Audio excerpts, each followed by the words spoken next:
Maraming mga overseas Filipino workers o mga OFWs ang nangangarap na makauwi at makapag-settle o makapag-for good sa Pilipinas. Ngunit bago maisakatuparan, may ilang mahalagang bagay na kailangang paghandaan. Marami na rin kasi ako nakita at nakilala mga OFW dati na nag-decide na mag-for good sa Pilipinas, ngunit bumalik uli ng abroad dahil nabigla sila sa mga pangyayari sa Pinas at di ito napagplanuhan ng ayos. Kaya sa video na ito, kung OFW ka, narito ang 3 bagay na dapat mong pagtuunan ng pansin bago ka mag-decide na mag-for good sa Pilipinas. Number 1, sariling bahay. Bago ka magdesisyon na mag-for good sa Pilipinas, siguraduhin muna na meron ka ng sariling bahay. Napakahirap kasi yung nagrerenta ka lang o nakikitira sa mga kamag-anak mo. Dahil pwede ka nilang palayasin kapag wala ka ng perang maibigay. Okay din yung may tatawagin kang sarili mong pundar at nakakagalaw ka na maginhawa sa sarili mong bahay. Hindi naman kailangan na mansyon ang ipagawa mo. Okay lang din kahit isang simpleng bahay lang ang ipagawa mo, pero hanggat maaari, sana may bakuran. Kahit sa probinsya pa yan, basta matatawag mo na sa iyo ang bahay na yon.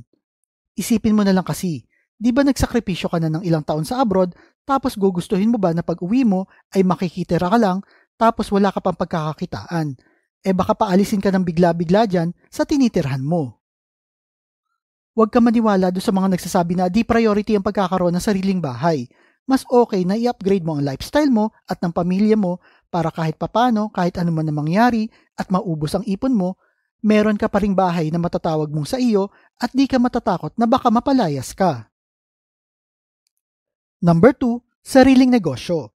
Habang nasa ibang bansa, subukan niyo magsimula ng isang negosyo na pwedeng patakbuhin kahit wala kayo sa Pilipinas. Dapat ay may kilala kayong kamag-anak o kaibigan na mapagkakatiwalaan. Isang magandang halimbawa nito ay ang pagkakaroon ng maliit na tindahan. Ang tindahan ay isang simpleng negosyo na kayang patakbuhin ng inyong mga kapamilya at maaasama pagkukunan ng dagdag na kita. Pwede din magsimula kayo magtinda ng mga digital products online at mabayaran kayo gamit ang GCash. Mahalaga kasi na magkaroon ng negosyo sa Pilipinas upang may pagkukunan kayo ng mga extra fund ng inyong pamilya at hindi yung laging kuha na lang kayo ng kuha sa savings tuwing may emergency. Ang kita mula sa negosyo na ito ay magiging dagdag ipon nyo din na maaaring makatulong pagbalik nyo ng Pilipinas. Depende sa inyong interes, maraming oportunidad sa Pilipinas na pwedeng pagkakitaan habang kayo ay nasa ibang bansa. Number 3, funds para sa retirement. Mahalaga rin na pag-ipunan ng retirement.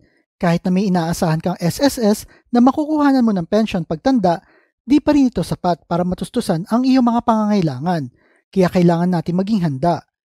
Isang magandang paraan ay ang pagtatabi ng pera sa pamamagitan ng Pag-ibig MP2. Ang Pag-ibig MP2 ay isang voluntary savings program na nagbibigay ng mas mataas na dividendo kumpara sa mga regular savings account. Ito ay isang reliable na paraan upang makaipon ng pera para sa inyong mga long-term goals tulad ng retirement at hindi umasa sa mga anak nyo kapag tumanda na kayo. Ang pag-iipon sa pamamagitan ng Pag-ibig MP2 ay nakakatulong sa pagbuo ng retirement fund na nagbibigay ng security sa inyong pagtanda. Bukod sa Pag-ibig MP2, ang isang epektibong paraan upang mapaghandaan ang retirement ay ang pagkakaroon ng passive income. Ang passive income ay ang kita na pumapasok kahit hindi ka na masyadong nagtatrabaho. Ang rental income mula sa mga paupahan ay tuloy-tuloy nakikita na makakatulong sa iyong mga gastusin. Marami na ang nagpatunay na ang rental income ay isang maganda at matatag na pinagmumulan ng pera para sa iyong pagtanda.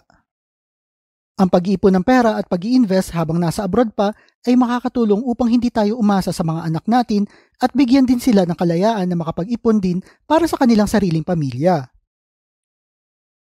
Ito ay ang isang pinakamagandang regalo na maibibigay natin sa ating mga anak, ang hindi tayo maging intindihin sa ating pagtanda. Ang mga nabanggit ko ay mahalaga upang masiguro na maayos ang pagbabalik ng mga OFW sa Pilipinas.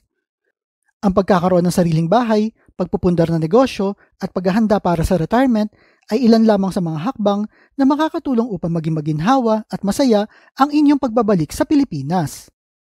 Ang tamang paghahanda at pagpaplano, ang mga sakripisyo at pagtsatsaga sa ibang bansa ay tiyak na magbubunga ng magandang resulta pag ginawa nyo ito. Recently ay naglabas ako ng isang ebook na ang title ay Beginner's Guide to Budgeting and Saving. Ito ay puno ng practical tips at strategies na magagamit nyo agad para simulan nyo ang inyong pagbabudget at pag-save ng pera. Alam ko na minsan talaga ay mahirap mag-umpisa kaya ginawa ko ang ebook na ito na simple at madaling sundan. At kung gusto niyo makakuha ng kopya ng ebook na ito at syempre suportahan na rin ang aking channel o page, punta lang kayo sa rocket.ph at hanapin niyo ang page na Invest and Up. O kaya naman click niyo yung link na makikita niyo sa taas o sa baba ng video na ito. Gusto kong gamitin niyo ang promo code na IAU2024 para makakuha ng discount sa aking mga digital products.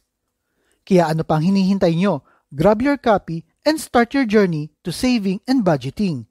Maraming salamat sa patuloy na suporta at tara, balik na tayo sa ating video.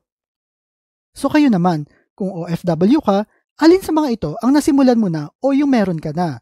Type mo naman sa comment section below.